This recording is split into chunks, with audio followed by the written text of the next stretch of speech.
Tol, kaakyat lang nung naka-duty. Palagay ko, matatagalan yun bago magrekorida. Maganda ka na. Konti na lang yon.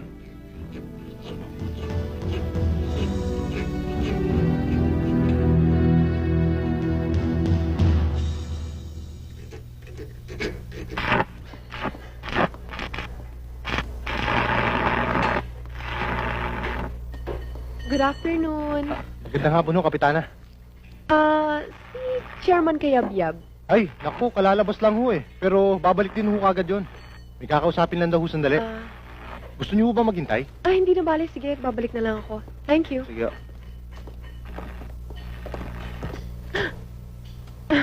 Kapitana, napasyal kayo. Ikaw talaga sadya ko, Chairman. Meron kasi sana akong pagagawang grills para sa barangay hall namin. Lagi kasi nakakapasok ang mga bata. Magkano kaya aabutin yan?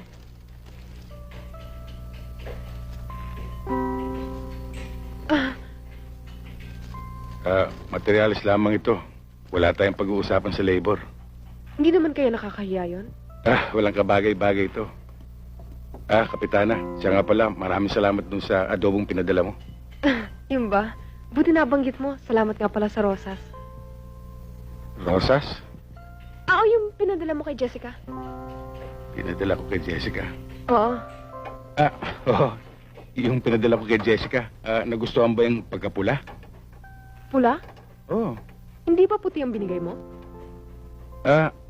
Oo nga pala, puti.